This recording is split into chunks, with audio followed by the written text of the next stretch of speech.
Despite the immense popularity of Arcane, where everybody, League of Legends players and those who weren't, were preaching about the show, I still kept my hands from it for whatever reason. However, massively enjoying Cyberpunk Edgerunners despite never playing the original, I found myself eager to watch Arcane to see what the hype was all about. A 9.0 on IMDb looked really promising. Critics and fans alike couldn't stop about how good the show was, and after finally seeing it, I can say that they were absolutely right. Arcane has been probably my favorite piece of entertainment that I saw this year. Not just in video games, not just in anime, but in visual storytelling in general. In just 9 episodes, Arcane kidnaps you into a world full of charming, multi-layered characters, a setting with a complex backstory and visuals that are nothing less but breathtaking. Again, this comes from someone who looks at League of Legends like this. No, I don't get anything. I'm sorry, I don't get anything. But let me start from the beginning.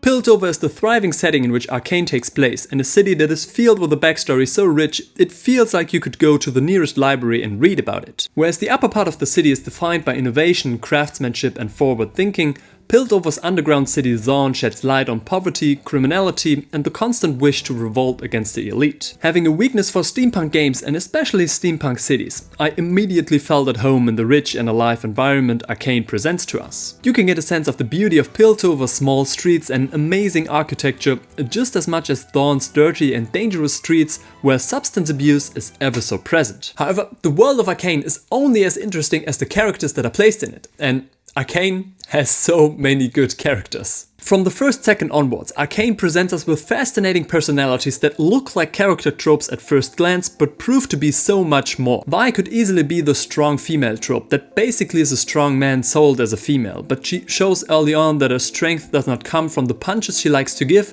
but her will to protect the ones that she loves. Mal is not a powerful politician that is ultimately dominated by a male society, but a strong and independent female that actively plans and executes her goals, never letting go of her principles. And Powder, or Jinx, despite being taken into custody, soon finds her own path in which her agency alters the story entirely. I could go on for hours. Silco being one of the most prolific villains I've seen in years. The friendship between Victor and Jace being defined by humbleness and honesty, and Heimerdinger, I mean, look at him. He's the cutest politician I've seen in my life. This short video will not capture how amazing these characters are. For me, it was probably even better not knowing who they were and how they have become champions in the game, so I could focus more on their journey. Every character gets exactly as much screen time as they need to. Not a second of character development is wasted, and we just got a bunch of awesome individuals that are more than memorable.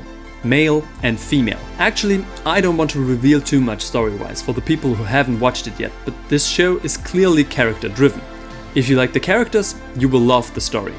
Gladly, they did a phenomenal job. I probably forgot to mention, but Arcane looks freaking amazing.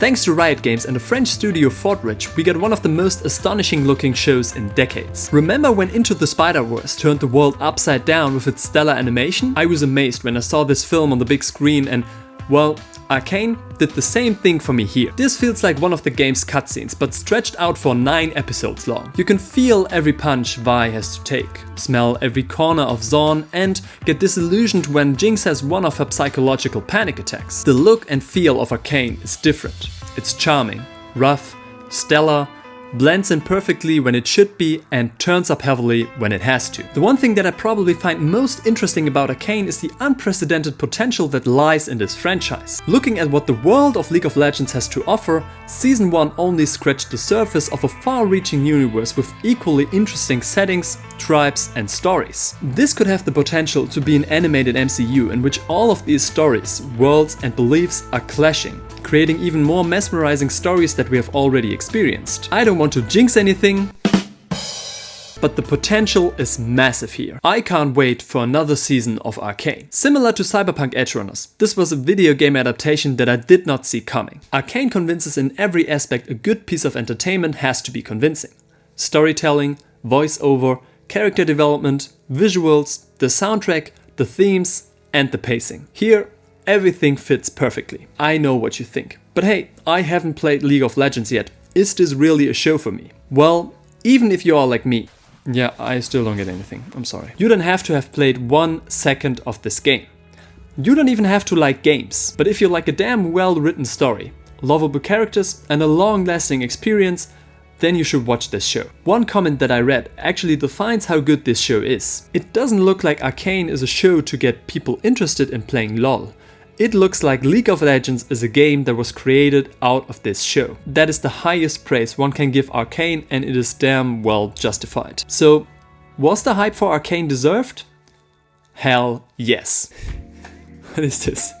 What is this? What am I doing? In this video, I explain to you why you should check out Cyberpunk Edgerunners right after you have checked out Arcane. My name is Leon, thank you so much for watching, and I hope to see you guys in the next video. Bye bye. Again, this comes from someone who looks at League of Legends